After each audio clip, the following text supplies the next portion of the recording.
Singapore, an island city-state with the second best passport in the world, extremely developed with nature integrated perfectly into the city and one of the hardest residence permits to get in the world. Dubai, a futuristic city in the desert with unimaginable luxury, the easiest and most straightforward residence and immigration process in the world, and absolutely zero taxes as a foreigner. Which one do you prefer? Let's look at the main differences between these two international wealth hubs. The first one, the process to get residence. I myself was in Singapore a couple of days ago, as you saw in the introduction, and I talked to a lot of lawyers when it comes to residence and immigration in Singapore, how to get a temporary residence permit, how to get permanent residence, how to get citizenship in Singapore, which are all achievable for any investor from outside of Singapore. The process itself to get residence is extremely complex. What you can do is you can open a company in Singapore. It'll cost you between 20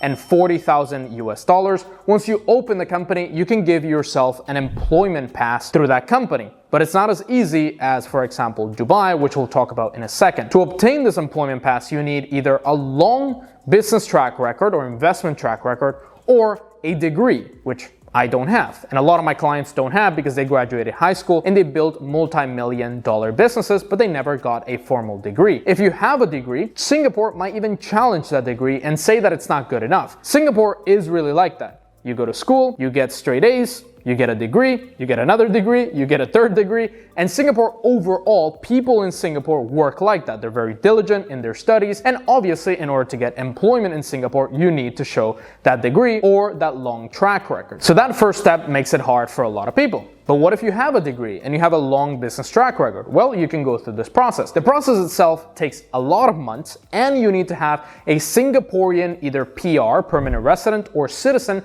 to be your sponsor and the person that owns your company as well, the manager of your company. It is just a manager on paper. The person isn't going to steal all your money, but you do need to have them in the company in order to get that employment pass, in order for your company to actually be legitimate in Singapore. That entire process can take 6 months all the way to 12 months for you to receive that pass in Singapore. When you start Googling how to move to Singapore, you might find freelancer visas or other programs. Those aren't actually legit. They don't actually lead to residence. What if you want to apply for permanent residence, which is definitely possible? You need to pay taxes in Singapore. You need to apply after at least 1 year of your company running, and you yourself need to pay a salary and pay taxes on that salary to yourself and to the Singaporean government. So you need to show that record of taxes paid and income in the company in order to get that PR. Once you get that PR, which by the way, many people get rejected for PR because they have a quota. They have a quota of around 30,000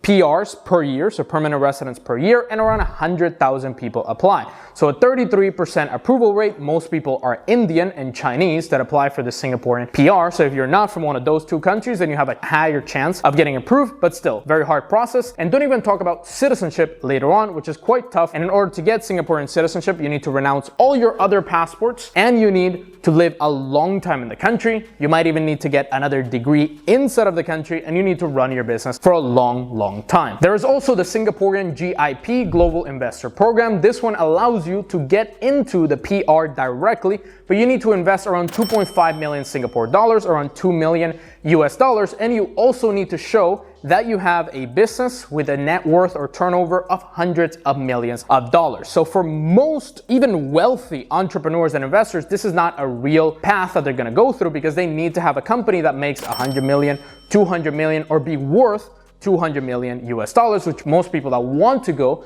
through Singapore PR and to get residence and to get citizenship are not worth that amount. So it'd be much easier to go through a program like, for example, Malta Citizenship by Investment, and you get one of the best passports in the world for around $1 million US dollars. So the company route and giving yourself a job is the most realistic for most people. Now, the process of getting residence, temporary residence in Dubai is exactly the same way. You start a company, you give yourself a job inside of that company, but it's way more straightforward, faster, and easier than Singapore is. In Dubai, you start a company, takes you less than 2 weeks to start that company. You give yourself a job as the CEO or general manager of that company, and then you can get a visa in about 15 more days. Then you apply for residence and you can get a 3-year residence permit, and the total process takes less than a month and a half. You don't need any degrees, any special permits, any business track record. Even if you started a business yesterday and it's the first business that you ever start, you can still get it from any nationality around the world. There's some nationalities that are a little bit tougher, but you can still get it quite relatively easy. You can also buy property in Dubai in order to get residence. All you need to do is spend around 205,000 US dollars for a property and you get a 3-year residence permit. If you spend more, you get more years, and in September there's a new golden visa coming out where if you spend around $550,000, you get a 10-year golden visa. Very quickly, takes like a month to process, so definitely way easier than Singapore. The problem comes with getting permanent residence and citizenship, which I made a video on how to get UAE citizenship, which is getting easier as time passes, but it's not going to be as simple or as structured as the Singaporean citizenship is. You can get citizenship after 10, 20 years. It just depends if the royal family accepts you. So that's the only problem in Dubai. In Dubai, it's much easier to get in. In Singapore, it's much harder to get in, but in Singapore, it's much easier to stay and become a citizen. In Dubai, it's much harder to stay and become a citizen. That is the main difference when it comes to immigration. The second key difference is nature. Singapore integrates nature fabulously into the city. I never felt like I was in a giant city like I felt in Kuala Lumpur, Malaysia, or I felt in Bangkok, where there's just buildings and motorbikes and cars and streets and concrete.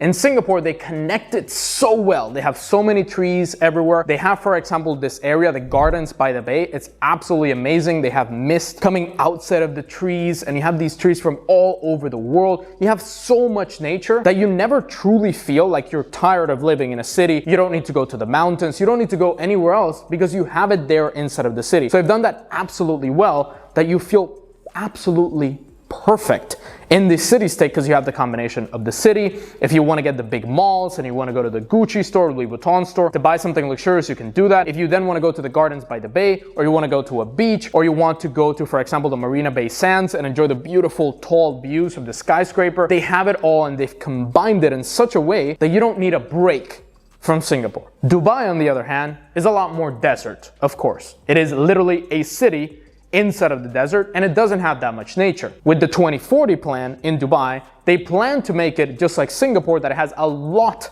of natural areas combined with the urban areas, and they are doing that over the next 20 years. So I really hope Dubai can put this whole plan in place and actually look like Singapore, because if Dubai looks like Singapore and feels like Singapore, combining city and desert, then Dubai is truly going to be the best city in the world to live in. It is not right now. I would say a combination of the two is perfect, but definitely the nature is lacking in Dubai. Which place do you prefer, Dubai or Singapore? Let me know in the comments below. Third difference is the people and the traffic congestion overall in the city. In Singapore, going through the city on a Saturday or a Sunday, I felt like there was no one. It felt like a ghost town sometimes. You'll see on the videos here, there was just an empty main highway. There was no cars. And the reason why there's not that many cars is because it's extremely expensive to buy a car. And once you buy the car, which will cost you 3-4 times what a car in another country will cost you, then you need to get a permit. For a $100,000 car, let's say a Mercedes, that permit will cost you $80,000 or $90,000. So you're essentially paying about double what you're paying in other countries for regular cars. For example, a Rolls-Royce might cost you upwards of $1.5 million, when in Dubai you might buy it for $500,000 or $600,000. And on top, you need to buy a permit, which sometimes costs as much as the car costs. So for most people, it makes absolutely no sense to get a car in Singapore, and the government obviously structures this in a way that you can't get a car if you're a regular person or you don't have that much money. Therefore, there's not that much traffic congestion. In Dubai, cars are even cheaper. Used cars, you can get them way cheaper than what you would in Europe or the United States. Therefore, there's a ton of cars, a lot of traffic. If you're going from the Dubai downtown area, for example, to JBR in rush hour, 5 or 6 p.m., it might take you an hour. So traffic is definitely a problem. I drive a lot in Dubai, and I can tell you that people drive like crazy, people drive fast, and traffic is definitely a problem, and the roads are structured in a way where if you take the wrong turn, then you might have to wait another 15 or 20 minutes. Obviously, it's much easier to get a car, and it's much easier overall to drive amazing cars like Lamborghinis, Ferraris,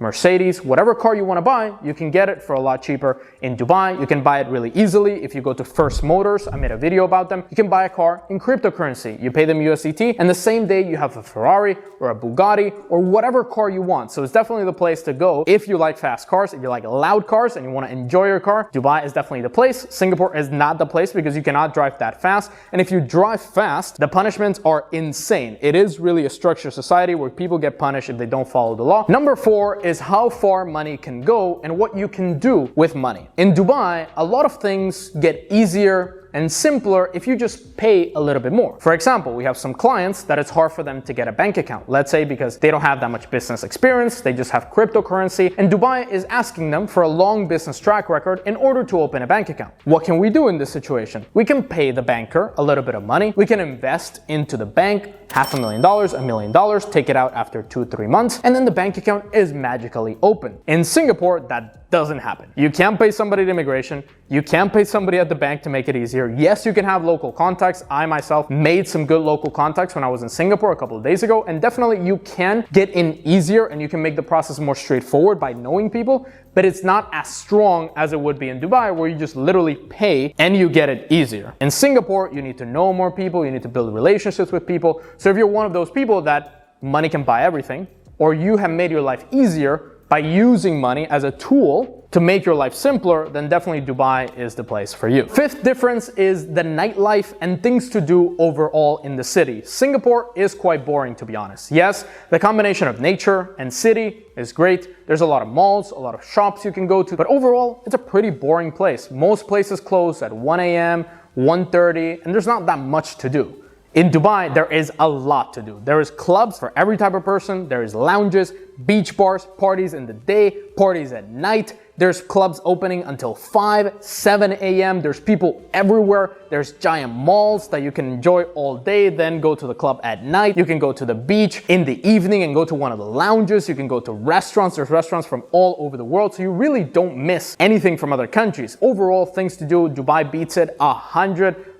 Overall, Singapore is more for a little bit older people that don't care that much about that. They don't care about having that many things to do. They just want a sleepier place, not that much traffic. It's harder to get into, so less people get into it. And overall, that's the kind of people that Singapore attracts. More boring, more relaxed, more chilled back lifestyle for sure. Both countries are absolutely stunning. I think a combination of both places, which I'm in the process of getting, I'm looking into getting Singapore residence and eventually permanent residence if I can, combined with Dubai, I think that would be the perfect combination. If you want to know how to get residence in another country, whether that's Dubai and the UAE, Singapore, Portugal, or any country around the world, you want to get residence, citizenship, you want to lower your taxes down. With our help, we've helped hundreds of people do it. Click that first link in the description, wealthyexpatcall.com, and book a call with us, fill out the survey, and we'll help you with absolutely everything. And check out the video that is going to pop up right here, the top 10 low tax countries to live in and move to. I mentioned the UAE, I mentioned Singapore, but I also mentioned another 8 countries. So you definitely want to check that one out and watch it right here.